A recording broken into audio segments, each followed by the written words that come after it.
Good afternoon and welcome to today's international webinar where we will be commemorating International Women's Day 2021. Today's event is being run in collaboration between the Education and Culture Ministry through the Center for Character Building or Puspeka and Publicis Communications Singapore. The theme of today's event is the power of unreasonable women. Today's speaker will be the Minister for Education and Culture, Nadiem Makarim, and the host of today's event will be the CEO of Publicis Communications Singapore, Lou De La Pena. Ladies and gentlemen, I will now outline some basic procedure of the event for today's program. Number 1. The webinar will commence at 1 p.m. Western Indonesia time or 2 p.m. in Singapore time. Number 2. Participants can listen to the event in either English or Bahasa Indonesia. Number 3. To access the interpretation feature during today's event, please follow the video tutorial that will be shown and the information that will be displayed throughout the event. Number 4.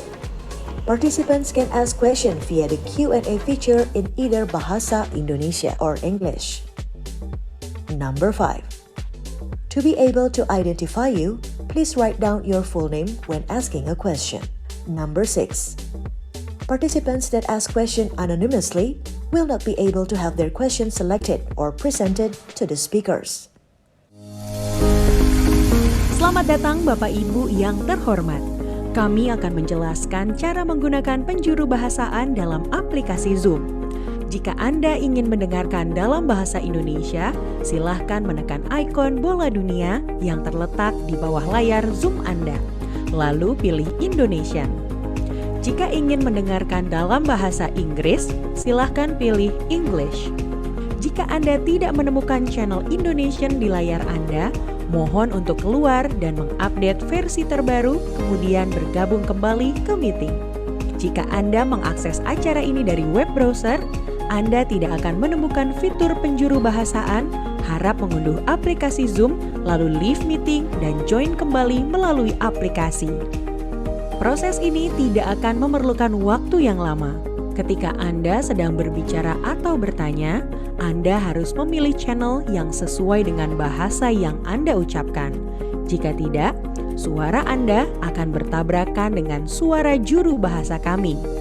Jika Anda akan berbicara dalam bahasa Indonesia, pastikan bahwa Anda di channel Indonesian.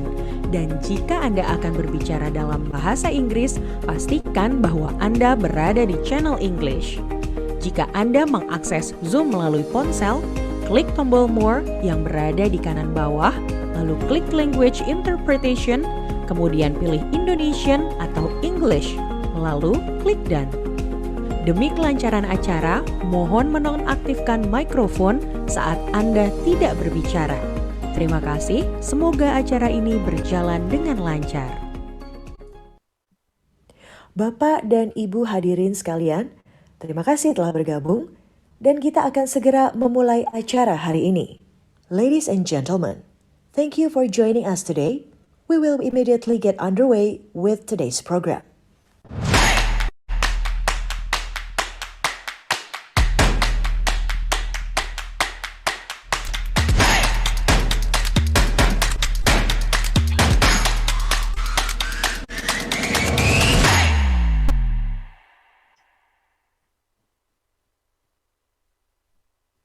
Hello, Nadiem, Mas Nadiem. Good afternoon. Hi, Lou. How are you? I'm good. How are you? Happy International Women's Day to your cohorts, your constituents, your wife, Franca, who's listening in, and to the future women of your life, your 3 daughters who are too young to listen in. Yes. Happy Women's Day to you too. So I'm going to get straight to it. If people are wondering why we are ending our 4-part series called The Power of Unreasonable Women with a Man, I just want to explain to everyone that, first of all, you are, I believe, a feminist at heart. You married one, and I'm sure you'd want to raise 3 women who are also going to be feminists. And by feminists, I mean all about shortening the gap or even meeting the gap of gender equality. That's the first reason. The second reason is I know you will agree with me that we need more and more women participating, whether it's decision making or in places where they can take care of the next generation. But the more important reason why I've thought of you is because to close that gap in equality starts with education. And you are unreasonable yourself in your ambition, as we all know. And that's what the next hour and 10 minutes now that I have, because our time has been shortened, is really the role that education will play in shortening this gap or meeting this gap of gender equality. Sounds good? Can I first ask you a question, Lou? Why did you call this seminar The Power of Unreasonable Women? I really like the title. Can you explain why you chose Unreasonable Women?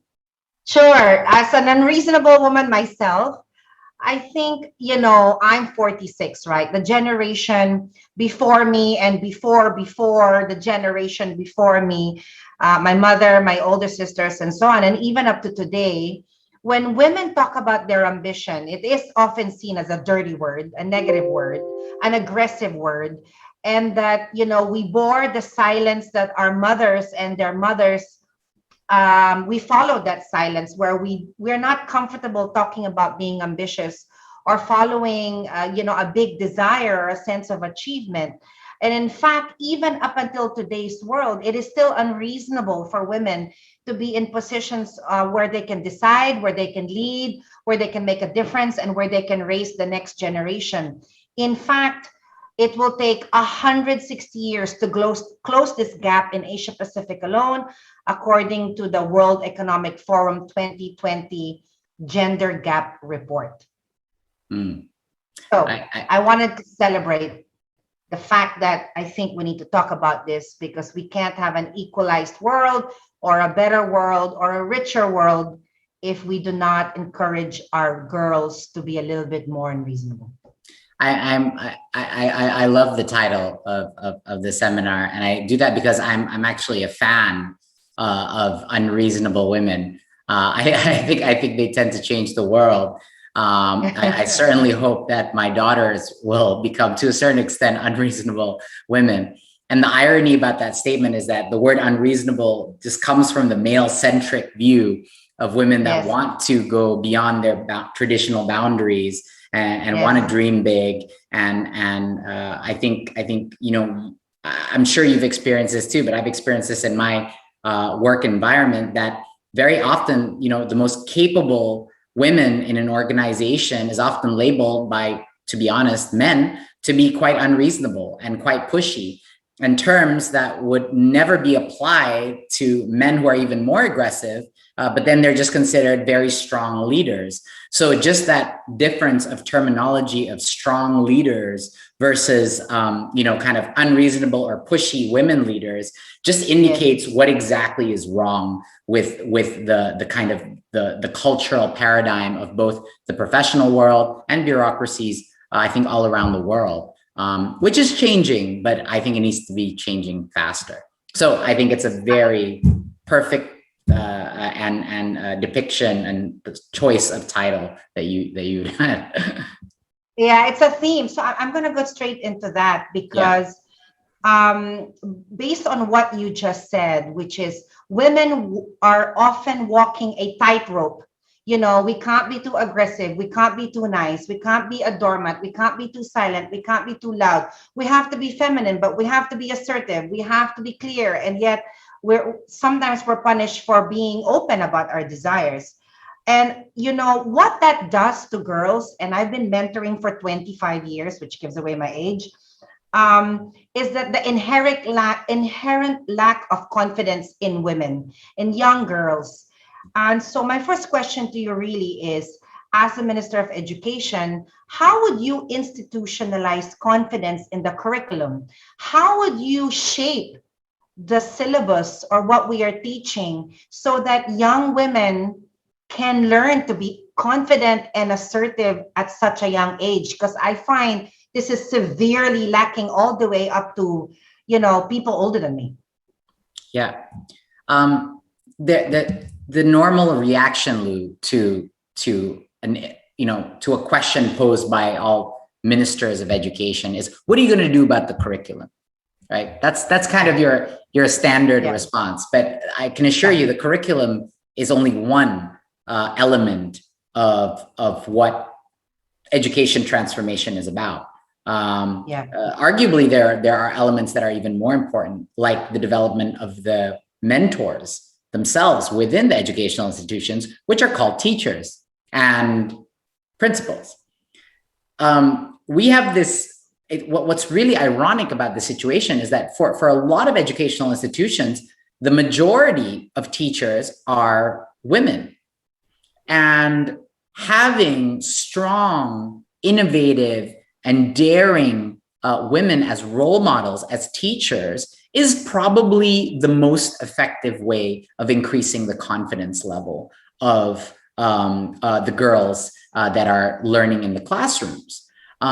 So don't forget that it's not just because we enforce some kind of a textbook on gender equality and then suddenly the job is done. No, in fact, that would be probably one of the least effective ways. The most effective ways that we change as a culture in the education system is through role modeling. So I'll give you an example.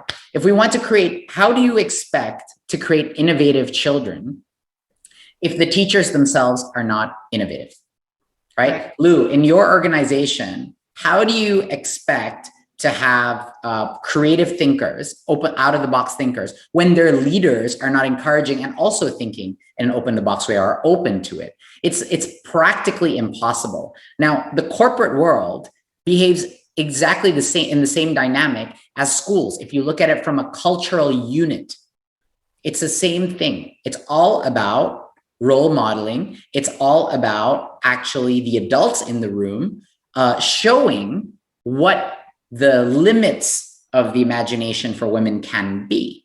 So I think one of the most effective ways is to get the women leaders in the school, the women teachers in the school, to showcase their independent thinking, to showcase their confidence, to showcase their unlimited imagination on what the girls and what they themselves can achieve. And that's going to bring the permanent kind of cultural shift in the education system, not just the textbook or revision of the curriculum. I think that's you're far more effective doing that when you're trying to increase numeracy and literacy numbers, right? Then those are curriculum initiatives. But you need real leadership transformation within the school environment, seeing how a female principal operates and has the confidence to talk to the male teachers in the school, even when it's an uncomfortable conversation. Watching their teachers talk to their parents in a way that instills confidence to the girls, listening in and watching their grown-ups do that. Of course, this applies not only for teachers, but to the parents itself. But I think that's one of the biggest things you can. I have a few other things that I have, but did you want to comment on that first? Because there's a few other initiatives that I think precede curriculum change. No, I read up on that. So if we could just pause on that for a second. I love the fact that you believe in coaching and mentoring as a teacher, and that it's actually a style of teaching, that it's not just about curriculum-based or knowledge transfer. Just building on that before we go into your other programs. You were also quoted as personalization at scale, applying it to education. And this I love, and you would know why I would love this, because this is the world I belong to. It's really taking the approach that, technology companies and even media companies and communication companies use and applying it to learning. So the idea that you're segmenting audiences, in this case, students, vis-a-vis their passions and interests, as opposed to a unidirectional approach to learning. What have you observed so far as a Minister of Education that is unique to young girls and their learning capacity, ability, and the pursuits that you're seeing should be encouraged among these young girls versus guys? Maybe you can break it down between high school and grade school, because I find that growing up, I was stereotyped to learning how to knit, to learning how to cook, to learning how to sew, but I wasn't interested in that. What if I wanted to do more sports, which builds your character as a young leader? Yeah. So as far as I've seen, Yeah. I do not see too many discernible differences in interest as well as capability, right? Between boys and girls. What is shockingly evident, though, is that the societal expectations upon boys and girls, societal includes parents, teachers, and social environments, very often tend to shape or contain that potential in very, very subtle and not so subtle ways, Lou. So, I think that if we really opened up the freedom for girls to choose in terms of, let's say subjects, I think you will find a far more equal distribution than you would think. I think it's very, very dangerous to assume and kind of box in girls and boys to what kind of, especially as they get older, to what kind of interests that gender tends to prefer. Yes, we definitely see rifts and splits, like say in sciences and maths globally on a scale. But I think that has more to do not with the intrinsic capability or interests of boys versus girls. It has much more to do with the expectation of success, right? Advice of adults around them, all kind of influencing this weird kind of specialization. Now, don't get me wrong. I don't think that boys and girls are the same. This is not what I'm arguing. I've been trying to get my daughters to play with trucks and love blue colors. But no, they love stories about princesses. I cannot, for the life of me, change that. Okay, I've given up now. I've tried to get them there, but you know what? They love Lego as much as boys do. Right? Yeah. Now, so there are definitely differences, and we have to stop seeing these differences as if somehow they are qualitatively better or worse. There are definitely differences between the genders, but they have an equal opportunity of success in any given field. That I fervently believe. Right. So if we look at it from a system-wide perspective, though there are certain things that I've seen, at least because I have 3 daughters, Lou, I can see certain elements of how, and I see them interacting with other kids in their playgroup, etc., that there's definitely some differences. And I would see that there are some early skills and advantages that girls have.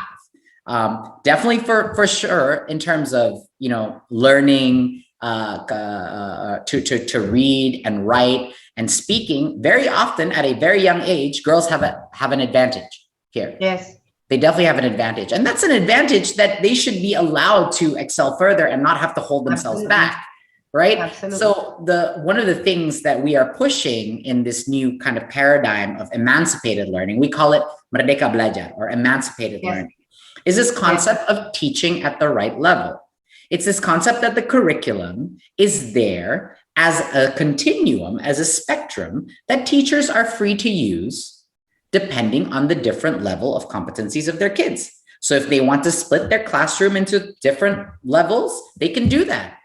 If they want to use an online test using technology and start segmenting their class based on level of competencies and give them segmented or personalized homework, they should do that. Right? The point here is that standardization is really the least optimal way of getting everyone to learn because everyone learns at their own pace. This is the fundamental truth about learning and child psychology, right? So this paradigm shift of giving the freedom to teachers to actually say, you know what, my class is it's 1 year behind on this kind of field based on these diagnostics, I should have the right to move back and try to catch up. Or maybe a certain group of my class is a little bit behind on this subject, but another group is advanced in another subject. And I would like to customize and segmentize. So this is the link, Lou, between what you mentioned about personalization and segmentation, and also helping, for example, girls be able to advance in areas and succeed in areas, and they don't get held back because they just have certain differences at an earlier age, right? So it plays into the gender question, though this is beneficial for boys and for girls, right? For boys and for girls. And I think one last point of this is that it's not just the segmentizing and personalization. You've also got to start to introduce choice. And the choices that happen as they get older should not dictate their opportunities, should not limit and contain their opportunities. So one of the things that we are heavily considering is how do we create equality between subjects, and how then universities can perceive achievements in a variety of fields, including the arts, including music, including other vocational fields, that may level the playing field, not just between girls and boys. They may level the playing field between kids from a more privileged background and a less privileged background. They may also level the opportunities between kids that live in cities versus kids that are in the rural areas. And so thinking of education as giving the maximum possibilities of success in order to close these gaps is, I think, one of the most important trends in education today. You got to give them chances to succeed in so many different ways, because children are successful in very, very unique ways, and all children can succeed in unique ways. And girls are no different in that respect. You know, the ability to give choice to children, I mean, obviously guided by the parents, given their what they're inclined to be interested in or even good at, is extremely disruptive in and of itself. What I'm really curious about with, is it Merdeka Belajar? That's how you call it. Mm-hmm. Yeah. Is this idea that you're including creativity, mutual cooperation, global diversity, critical reasoning, and independence as part of the values or as part of the curriculum in, you know, raising the children of Indonesia. Could you tell us a little bit more about that? I mean, I could venture, I guess, why? Sure. Because I understand your point of view and what the world needs, but I think everyone needs to hear about this. Yeah, it's just, it seems to me, you know, I've been very frustrated at the fact that a lot of people and leaders around the world, when they talk about education, they always talk about these big goals and big words on creativity, innovation, etc. But then, you know, when you look at what's happening on the ground, the kids are not being assessed on their creativity, on their innovation, on their ability to independently motivate themselves. The teachers are not being assessed on that. They're being assessed on how much, you know, how many formulas they can memorize in mathematics, or how many dates can they remember in history, or how many references they can memorize, and so on. So the focus on information was something that we had to, in the beginning of our education reform, make it very clear. What is the objective of education? What are the most important competencies that these kids will need in order to survive? And that is not the memorization of information. Okay, it is, and we've identified this as 6 kind of profiles, and I'll translate them loosely for you, Lou, into English. Okay, great. Yeah. So these 6 profiles. The first is spirituality and ethics and morality. Okay. The second, this is about actually understanding what is right and what is wrong, and understanding all the gray shades in the middle, and being able to be critically thinking about those shades in the middle. It's very easy to know what's right and what's wrong. You know, you cannot kill someone, you cannot steal, but understanding all the gray gradations there needs to be the focus of that component of understanding the ethics behind it, and why something is wrong. Why is taking a kickback when you're in a government job illegal and wrong? Why is it wrong to comment on someone's physical appearance, even though the whole class is laughing about it, right? Understanding the morality, the moral notions of religion and the essence of morality within religious teachings. I think that's where this component is all about. The next component is about diversity and global diversity, basically, and understanding that what makes us incredible as a human species is our diversity of opinions, ethnicities, religions, and the appreciation and love of that diversity beyond just tolerance for difference, but to love difference and have a sense of unity among the country, but also as global human citizens, right? How are we going to tackle climate change without a common sense of humanity among the world? It's simply impossible. That's just one example of why we called it global diversity. Then you've got going into the harder skills. Now, people call this soft skills. I call it hard skills because I think these are the most important things, and they can absolutely be taught and learned. How to work in teams. Lou, I think you will agree with me on this. Yes. This is a hard skill. I don't know why people keep calling it a soft skill.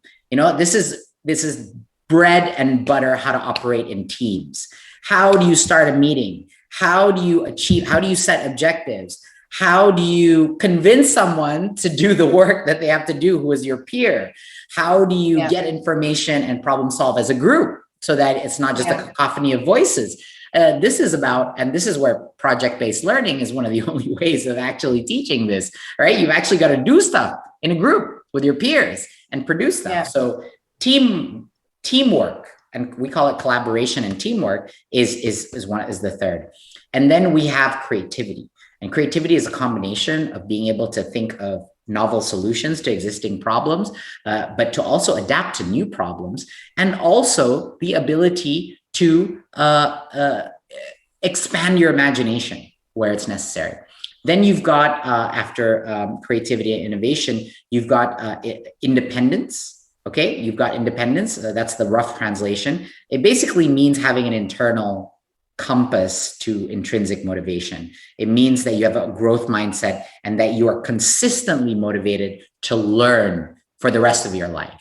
You got to love the idea of upgrading yourself and seeing everything as a learning experience. Such an important part. It's probably how you hire the best team members, Lou, during recruitment, right? Yeah. Same thing with our kids. And then you've got critical thinking / problem solving, right? It's kind of interlapping, these two things. But critical thinking and problem solving is just basically, deductive logic. Some are quantitative, some are qualitative, but it's the ability to break down bigger problems into smaller problems. And it's the ability to critically think about problems and information instead of just absorbing everything, to kind of pause and create that filter to critically assess. So these are, Lou, the kind of 6 skills that we are trying to build. They sound very similar to 21st century skills. That's because they are, and they're aligned with the 21st century skills that a lot of educational institutions in the world have done. And if these are the goals, you use the curriculum and the subjects in order to strengthen. Those are the units of inquiry that you use to strengthen these core competencies. Yeah, no, I think whether you have a child that's in school or you have a child on the way or you don't, I think these are the things that can actually apply to a lot of adults and a lot of people listening in. And just building on that, it is no longer unreasonable to say that education is now a parent's primary responsibility. You were quoted as saying this with the work from home situation, which may or may not stay, and it'll probably stay even when things get a little bit back to the way it was. And that means that schools, whether it's the 6 pillars or 5 or 4 or 3, really nearly augment the education and not the other way around. And parents learned that, I think, the hard way in the last year and a bit. So what would you say would be the unreasonable shifts in behavior for parents to adopt this approach where they're actually going to have a bigger responsibility in educating their kids or monitoring their kids, apart from using technology? What other trends for parents and working moms, single moms, working dads, single dads, do you see that they need to embrace And as a follow-up question to that, you were also quoted as saying not to outsource learning. So, and I think these two questions are related. How has the role of the parents changed at home so that it's not completely outsourced to the school and their secondary? It's actually the other way around.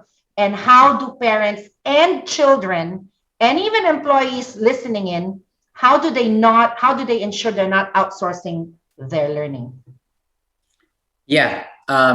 So I think we've seen this massive shift in realization that, oh, I'm in charge of my child's education. And it took COVID, I think, to convince a lot of parents that this is actually the case, that it's ultimately the parents' final responsibility.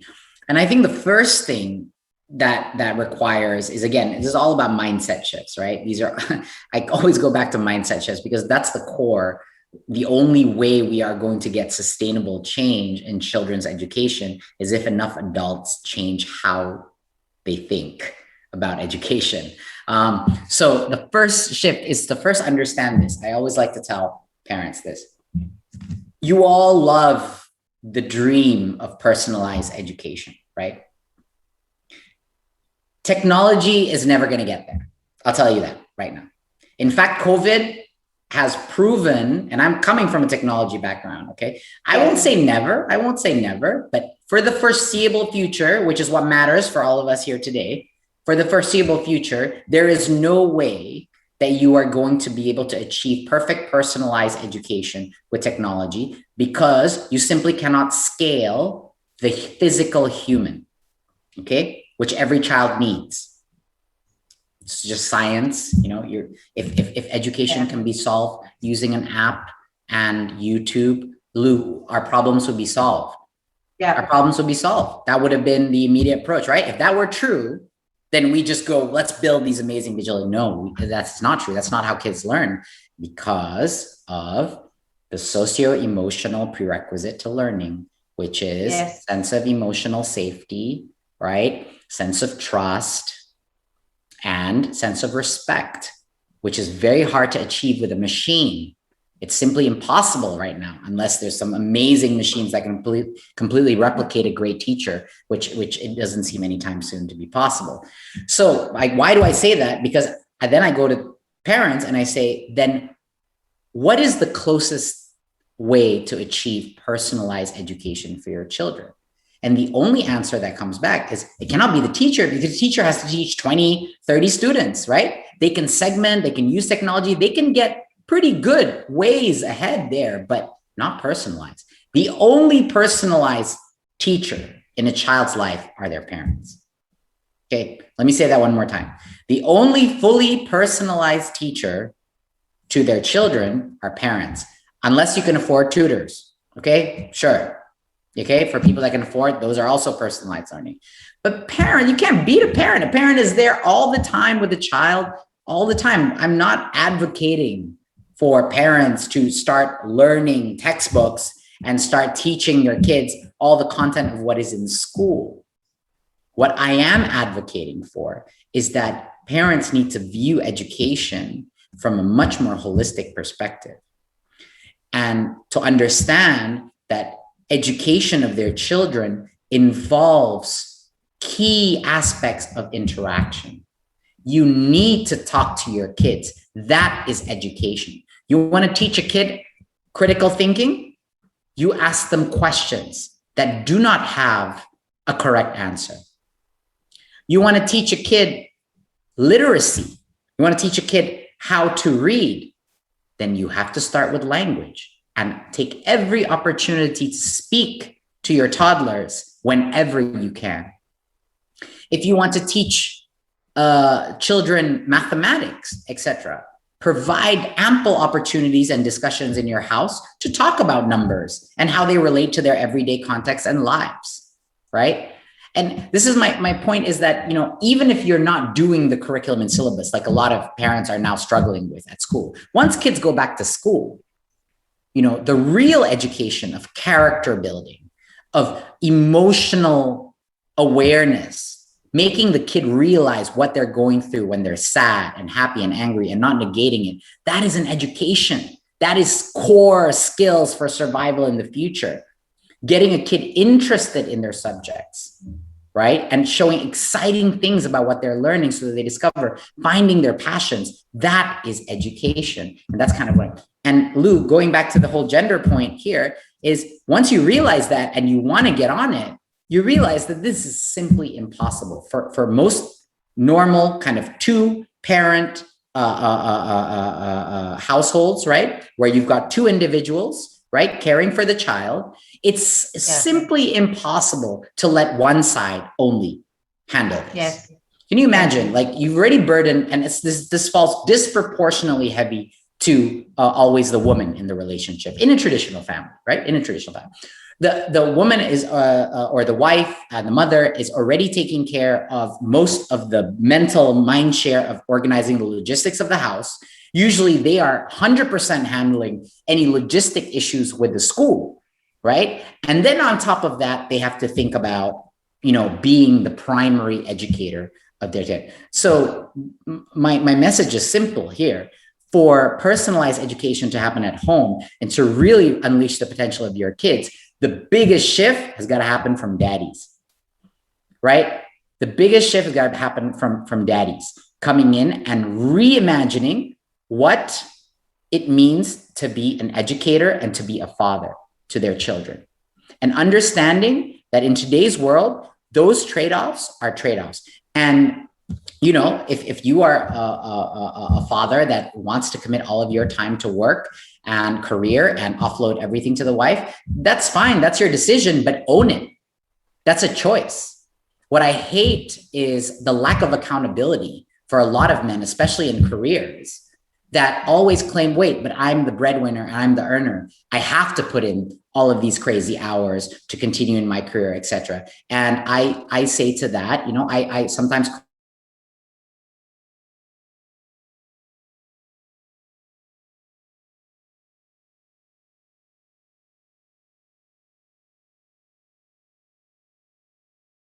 but my generation definitely, and before me, we are subject to the patriarchy, even if that's largely written about in a Western context or through a Western lens. And I'm going to ask you something a little bit controversial, but do you agree with me that it's still very much alive in our region today, not just country specific, and that includes stereotyping the role of women and mothers, and therefore fathers maybe sometimes abdicating that role of outsourced learning when actually it should be a joint role? Well, I don't think there's anything controversial about it. Otherwise, there wouldn't be gender initiatives in my ministry, gender empowerment, gender equality initiatives, right? Of course, it's a massive problem. We do live in a patriarchal society. In this, especially in this region, and that needs to change. That needs to change. And I am a huge believer that it's the young guys that need to drive a huge amount of this change. You can't just let all the women, the unreasonable women, drive this change. The guys need to get on this and jump on this. And it's always when the dominant part of that patriarchal society decides to move forward and create that change and support that change, that things really gather speed, right? And so for me, yes, absolutely. I don't think there's anything controversial about it. Absolutely. Until women. In fact, as a measurement of, and I'm going to talk about success next because you talked about it, there is a global debate on the measurement to success, whether it's for men and for women. So my first is a comment, the second is a question. In fact, perhaps for the patriarchy to be less and less prevalent, a measure of success for men should be how much they support their women and how much they carry and share the load and how much they also, choose to do that kind of learning and teaching to their kids. And on that note, because you're nodding and you're agreeing, as a minister of education versus as an ex-founder of and CEO of a tech unicorn, versus as a father of 3 young girls, how would you measure success for women everywhere? how would I measure success For women, women? everywhere today? Yeah. That's a very difficult question, Lou. Yeah. With a lot of traps built within it. Sorry. I, you know, honestly, I would not differentiate how to measure success between women and men, but, and I think that in itself is a challenge to do. Yeah. What I do want is for society to realize that you need to expand the definition of success and expand the definition of work. Yes. Now, any mother that is, any housewife right now that is handling even one child, let alone 2, 3 children, like, to think that for anyone to think that that is not productive work, even from a massive quantitative economic perspective, is crazy. It's crazy, right? It is one of the hardest jobs. And if you actually calculate return on economic investment on the long term, it is also one of the most productive jobs, because you are building the SDM, or the human resource future of the next generation. Right? So I think just shifting that mindset to seeing like, taking care of children for women who do choose to take care, that is work. That is hard work and productive work. And I think a lot of men don't yet see it that way. And I don't think governments see it that way yet. And I think that eventually needs to change, right? The amount of problem solving, critical thinking, emotional restraint, leadership ability, financial management you need to get that job right, Lou, is comparable, I would say, to some of the top even technology product leaders, etc. The level of complexity is so high in managing a household with children that I think there should be some appreciation of that. And I don't know what that means, really, in what form that appreciation should be. All I know is that there needs to be a shift in how, especially men and patriarchal societies, view the value of that work. That's the first thing. I think the second thing is that now that women are also earning, women who are in careers that are earning economically for the family as well as men, in those kind of relationships, there needs to be also a clear expectation and cultural shift that both sides of the equation need to contribute. But it's not always, it's not about being equal, etc. Some men need to focus purely on their career, and some women do not want to go their career, and that's a choice. But those choices need to be appreciated for what they are through any part of the spectrum. And I think that child rearing is the one thing that husbands and wives and partners that rear children can really get around. It's something you can find consensus around, contributing on a more even basis, right? And it doesn't have to be all or nothing. I hate the all or nothing thing. Like all guys have to be equal to girls and how much husbands and fathers need to be the same amount of time with their children as mothers, etc. It's not a competition, and it's not about all or nothing formulas. It's about closing the gap, right? It's directional that we need to change. We need to get fathers to spend more time with their children. We need fathers to take up more of the mental burden of raising children from women and from their partners, in order for the partners to have the same kind of opportunities that they have, that the husbands have as well. And I think that is a really tough thing to crack, right? But it has to change. But it is changing, Lou. The next generation is changing pretty dramatically in how they view parenthood. So I'm very optimistic. There's an interesting question here from Yulia Hidayati. Just wondering how the MOE can simply tackle the gender stereotyping in school textbooks, since in many school textbooks, there are still examples of gender bias. Yeah, that's not an easy problem to solve. You know, you find gender bias in not in textbooks in Indonesia. You find gender bias in textbooks everywhere in the world, right? Yes. It's you know, we can make a concerted attempt in the ministry to try to transform most of that and encourage publishers and writers.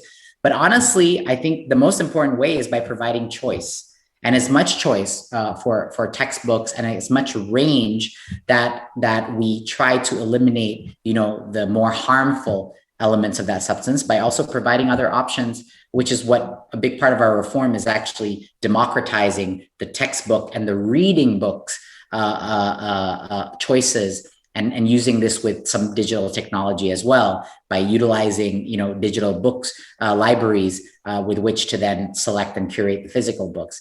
So there's a lot of stuff there that's happening from a curriculum perspective. It's not, but don't forget, we're not just here fighting gender bias.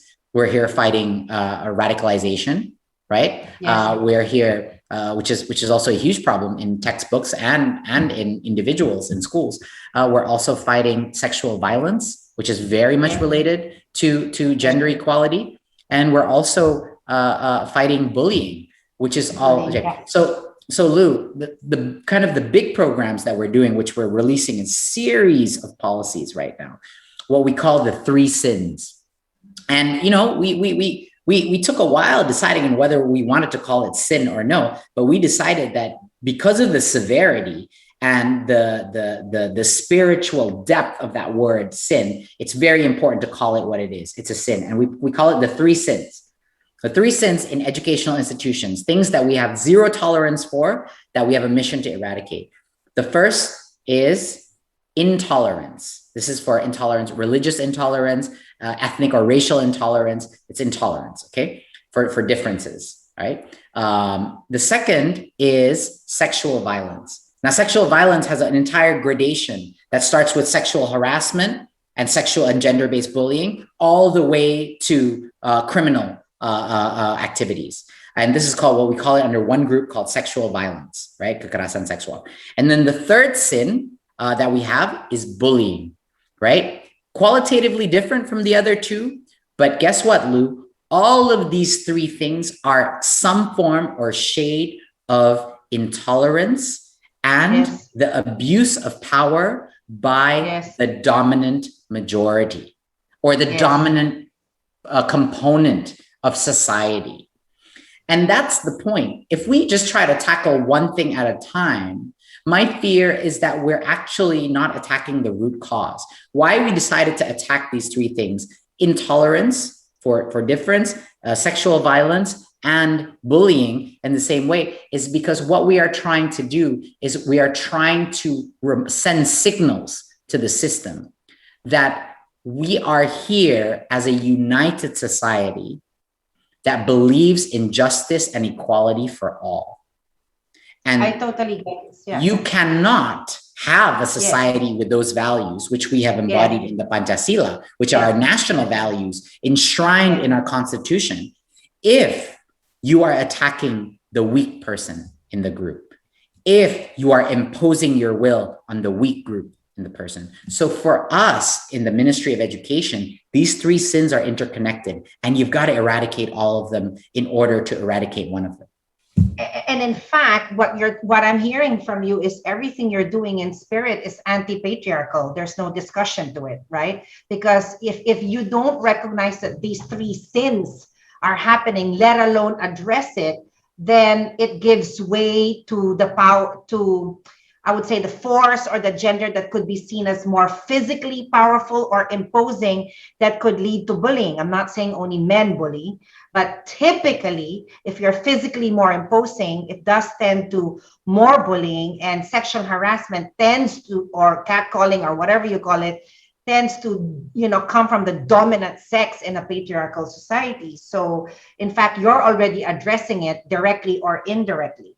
Now, based on that, I just wanted to go back to you as a father of 3 daughters, which I'm sure surprised you. What keeps you up at night when it comes to your 3 daughters? Because, what generation will they be? Generation past Z, I don't know what you call it. And what worries you, when it comes to them, their future happiness, success, their journey in life, which is going to be very different from yours and Franca's and mine. Right. If permission to answer that question very honestly, Lou. Sure. I'm not, both me and Franca as parents are less worried about our daughters not being able to fulfill their aspirations, their passions, because of gender issues. I think, the way we're raising our daughters, the values that we're instilling with them, will hopefully, and we're pretty confident in this, will hopefully give them a sense of self-confidence that is equal to a man. And no matter what society tells them, they will have the independent minded. So that's our job, me and Franca's job, to kind of pass down those values. So we're less worried about that aspect. I am worried about my daughters. One is entering this very uncertain simulation world that is social media. And this is coming from a guy who loves technology, right? I'm a technologist by training and by experience, and so, but it really concerns me, especially being the father of girls, to how does participation, which I cannot stop them forever from, getting online and joining social media accounts and interacting with people that are out of our control, and how to protect them from cyberbullying, how to protect them from sexual predators that are online, how to protect them from all of these issues that we've seen young girls having, body image issues, confidence issues, bullying, and all these kind of issues, which I think is a very distorted world in social media. Don't get me wrong, social media has a huge number of benefits for society and amazing opportunities that we never had before. But there are, I think, some disproportionate risks for girls, especially young girls, in social media and in this online world. So I think that's something that does worry me, because it's kind of outside of my control, right? So I think every parent I would urge parents to just put that in the back of their mind over all the things that could affect a girl's self-esteem, could affect their sense of safety, could affect their confidence, and their self-image because of social media. So that's one thing that definitely stresses me out. Sorry, did you have a comment? No, go ahead. No, go ahead. I think the other thing that stresses me out has nothing to do with gender. I think what stresses me out is the acceleration of climate change and the world that my daughters will live in. They will be the first generation. My eldest daughter is going to be 4 soon. So I believe they will be the first generation to fully experience the catastrophic impacts of climate change. And, the guilt and shame that I have in not being able to do, I will probably spend the rest of my life trying to do what I can, but the shame in my generation and in my parents' generation and leaving the planet in such bad shape that it's my daughter's generation that has to bear the brunt of what we did, that makes me feel really bad and really shameful. And I worry about the world that they will live in because of climate change. So I think, technology is amazing and there's so many opportunities that my daughters can pursue in the world of technology, but growing up as a child with not yet mature brains, dealing with being a citizen of this online world of social media, that scares me. Climate change also scares me. But I believe in the collective ability of me and Franca to instill a lot of self-esteem and value in our kids. So I'm not worried that they will have perspectives that are patriarchal in nature. I think they're going to be go-getters in whatever they want to do. Yeah. Yeah, let's just go a little bit back when you were a CEO and a founder. And I know a majority of this conversation is focused on education, but I'm just curious. You've seen a lot of women in the workforce. You've hired a lot of women in the workforce. You've seen them beat themselves up, berate themselves. You've seen them succeed. You've promoted them, and so on and so forth. What would your advice be to everyone working today, whether it's in my team or in your team, or the teachers that are listening in, the counselors listening in, the people who are about to enter the workforce, in um, not outsourcing their learning so that they can keep getting or gaining confidence? Because I find in my own experience, I gave myself this. I had to fight tooth and nail to get to a point where I don't question my worth. I don't question my value. I am blind to gender and color in any room I enter, and that my voice matters as much as the next guy.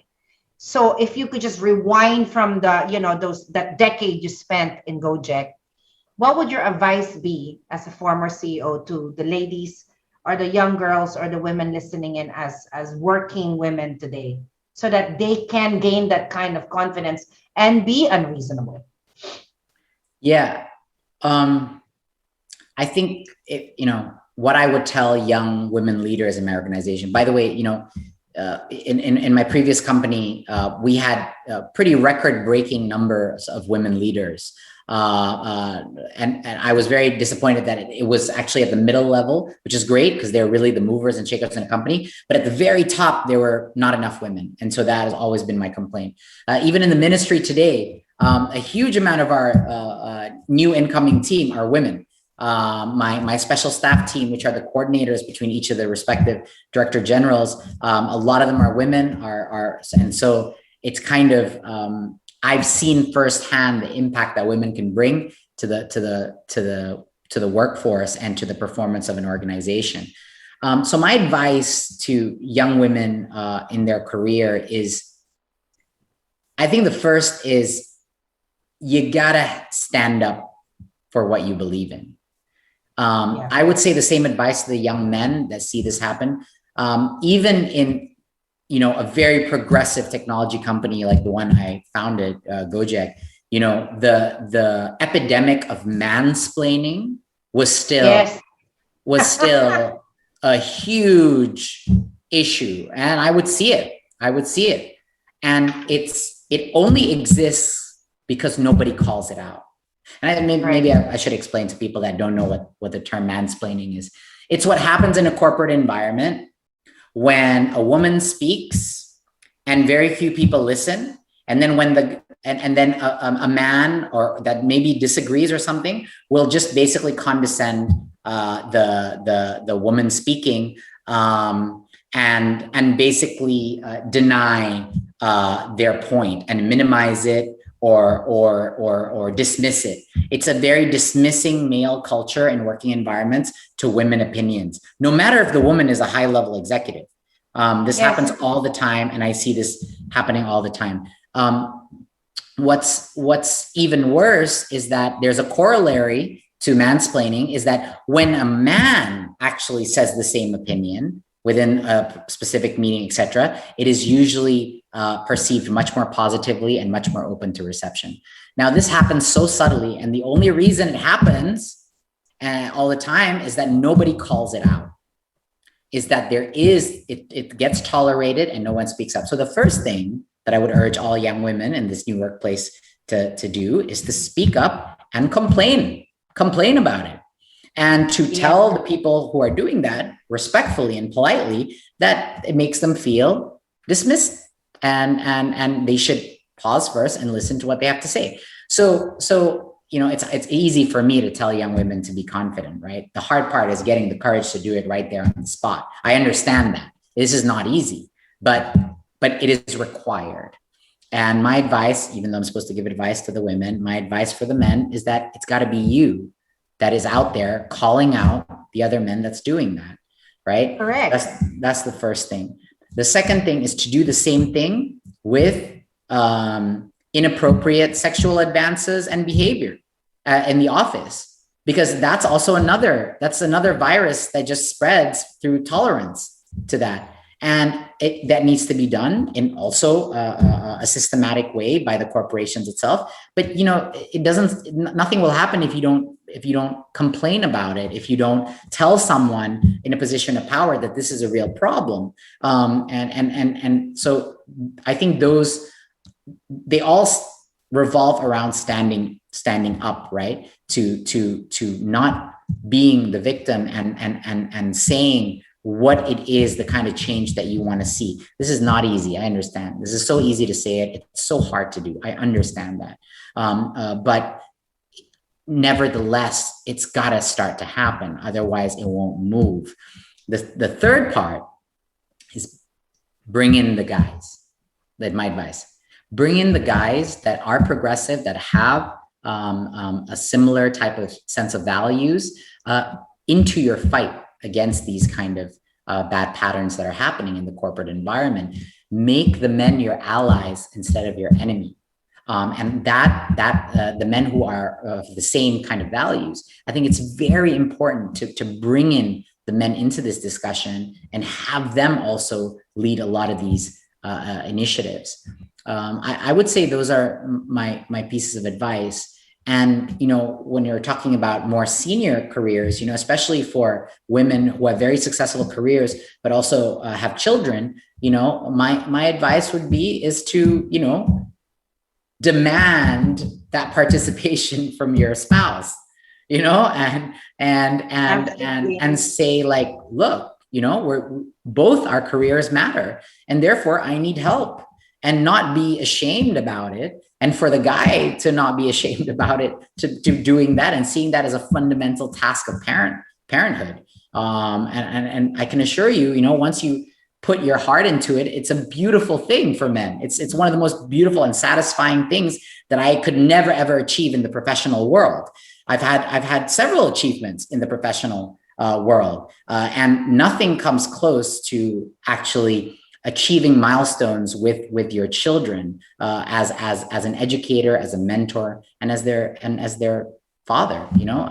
So trust me, it's worth it. Yeah, and I love the fact that you've demonstrated the role of men, which was really my hope and the point of this discussion, not just as a minister of education, but as a married guy, as a father, as a husband. Now, I do have a little bit of a surprise for you, because a conversation with me does not end just like that. So last time it was Franca asking you a question unbeknownst to you. What I want to do for the next 5 minutes before we close is that we have a very unreasonable young woman. Her name is Lara Chen. She's 15 years old. Just like you, she wants to go to Harvard, if not Harvard, some other equivalent school. But what really struck me, she is Singaporean, Chinese. She's in the panelist now. We're gonna have to unmute her now, Reddit. She has something to say and something to ask. But what I find so amazing about Lara is not just her age, but her passion project, apart from being an author at a very young age, is one of gender equality. This is her thing. This is her jam. And she has a project that she wants to share with you that she would like you to comment on. And she has one specific question for you. On top of that, Lara is open enough to say she wants to be the Prime Minister of Singapore one day. And that's great, because this is the very definition of confidence and being unreasonable. And she's 15 years old. So Lara, why don't you take us through the next 3 slides that we have prepared for Mas Nadim. Reddit, we need the slides to be shared, if that's possible. And while waiting for the slides, maybe Lara, you can just start introducing yourself. Lara, can you hear me? Oh, she's frozen. Lara.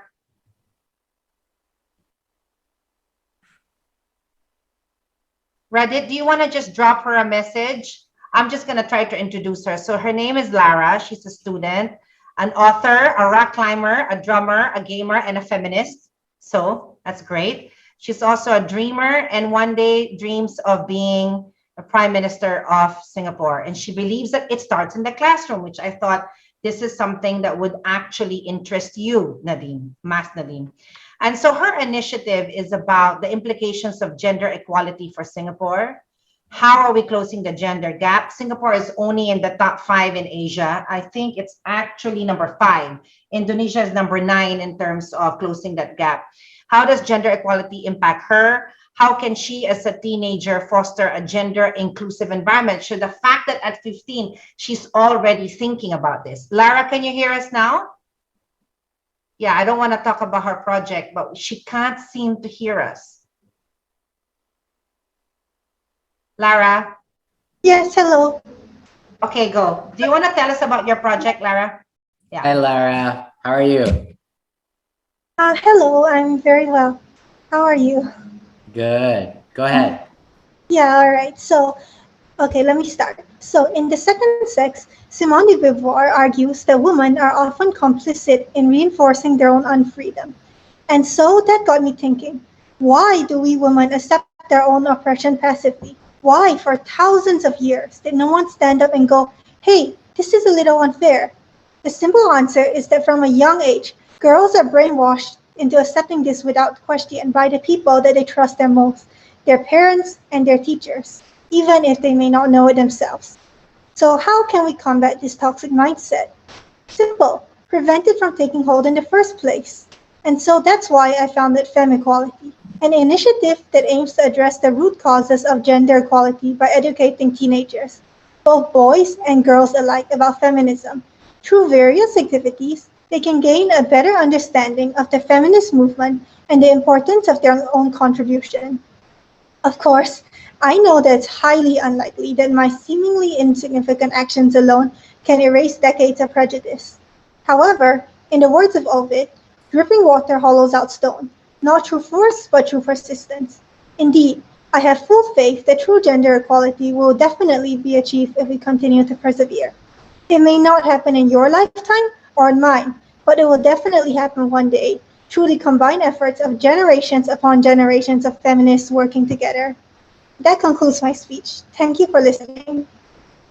Do you have a question, Lara? Oh, You have a yes, question for us? I do have a question for you. My question, as a student who formerly went to a sex segregated school, and by that I mean girls only, and I'm now in a mixed schools with girls and boys, do you think that sex segregation in schools actually contributes to the gender gap? Wow, that's a very good question. First of all, Lara, let me just say how impressed I am. The fact that you're a bit of a polymath with multiple talents and activities. You're like what David Epstein calls in his book Range, a super generalist, but has found a kind of singular passion to tie it all together. And that's amazing. And congratulations on finding this passion, this calling to fight for gender justice. The question is a very difficult question that you ask. And honestly, I don't think there is enough data yet to say which one, at least not that I've seen, right? I think I've seen some single sex schools that are extremely progressive. I've also seen ones that maybe have much more conservative or traditional values associated with it. And I've also seen mixed sex schools that have, very patriarchal views. I think, Tara, what ultimately is the determinant are the leaders of the institution itself, is how the principal, the heads of departments, and how the teachers are actually thinking about these values. I don't think it's the specific structure of the school that actually makes it tilt one way or the other. At the end of the day, a cultural shift is determined by the collective understanding and consensus and agreement of the leaders of that organization. And in schools, they are teachers and principals. And so I think it's very specific on the individual in every school. I hope that semi answers your question, Lara. Yeah, I do think that makes sense. Thank you for answering. Thank you, Lara. Now, Mas Nadine, before I end, because I was told we had until 4 and then or 3 o'clock your time, but we have 5 minutes left. Did you have a question for me? I have many questions. I have many Oh, okay. questions, and I think, if you don't mind me asking you a Please, personal question, please. what or who was the most influential kind of impact or watershed moment that made you believe in your ability to achieve anything a man could? Is it a specific moment, or is it this slow progression? I think it's both. It started with a specific moment that became a slow progression. So, and I love this question. So, the context of my answer is that I grew up in the Philippines, as a lot of people know. And in the gender gap report, Philippines is number 2 next to New Zealand. We've got more female presidents than any other country. We've got a female vice president today. There's a lot of senior leaders that are women. And so it was never a thing. That was always the context. It was not genderized what you could achieve, even if it's a very macho society. But I'll tell you what the watershed moment was. I wanted a 10% increase in my former agency. And I'm not talking about 5,000 Sing dollars, okay? I'm talking way less than that. And at that point, and I think that was 2000, uh, maybe 10, 11, something like that. I'm giving away my age. It was just the recognition of what I've achieved. And at that point, when I was head of new business, I had won the biggest account that, I had done the Super Bowl of pitching for 2 years and won everything there was to win.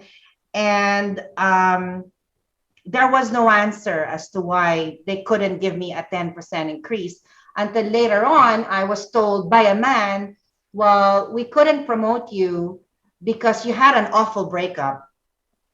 And, Wow. and I said, no, what? Because the fact that I overcame it while I was crying in the bathroom in between pitches or alone or not so alone in a boardroom probably should have shown you I had the wherewithal to overcome all that stuff. And it wasn't an ordinary breakup. It was somebody I thought I was going to get married to. I mean, Franca knows about all of this. And so when Publicis hired me as a CEO, I even actually said, no, really, I just want to be an MD. I mean, I did a whole self-doubt thing until a female friend of mine said, you're not going to be able to knock on doors with that title. You just have to go for it. And you just have to grow into it. And there was no choice. I had to grow into it because the company was in the red. I was double-digit negative margin and I had to turn it around in 10 months. And the rest is history because now I've got 330 in my employ, which is the biggest in the market. I've got over 35 regional brands from 1.5, few global brands, and 14 capabilities from zero. And so that process very rapidly came from the watershed moment. And when I became the CEO 7 years ago, I thought to myself, my goodness, I have a rare opportunity. I have to make the most out of this. I don't have time to feel scared or insecure. I have to swallow all that pride, insecurity, everything, because there's so much relying on this moment that if I could show I could make it, then people who look like me or from my region or girls everywhere, or even guys from Southeast Asia, because my industry was very dominated by Caucasians when I started. And I took the responsibility that, it needs to inspire rather than not inspire. And I take that responsibility very seriously every day in everything. And at one point, just like you wake up and you go, the remit is not the thing. It's just what you do. The paying it forward, such as these conversations, is what gives you the psychic income to go, well, you need to up your game when it comes to inspiring and telling people it's possible. And if it means being unreasonable in the way you do it, you got to do it. Well, Lou, thanks a lot. I just, the reason I asked is because I think that no matter, how far we go with educational reform or cultural reform, political reform, nothing is going to substitute the power of heroes for girls.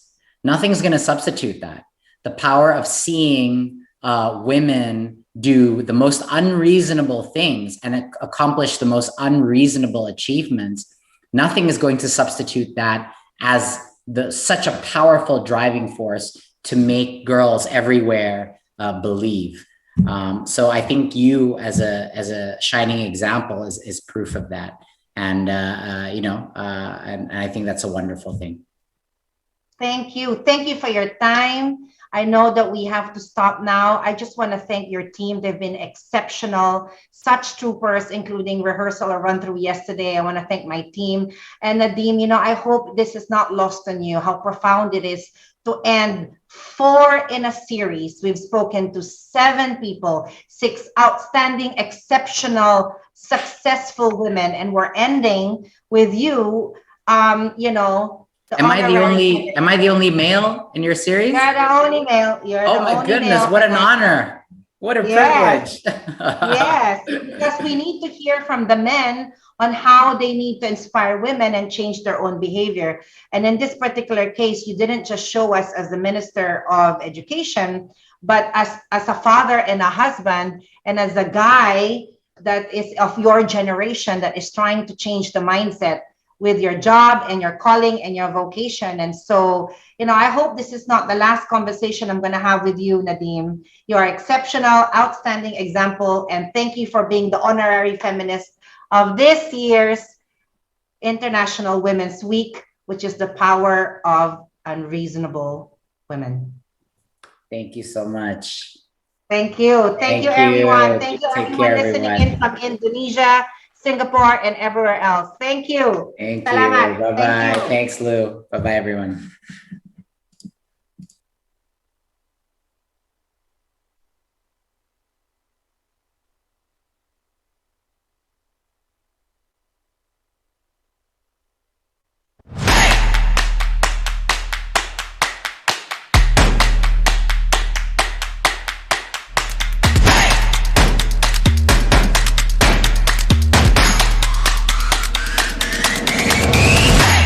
Ladies and gentlemen, thank you for joining us today.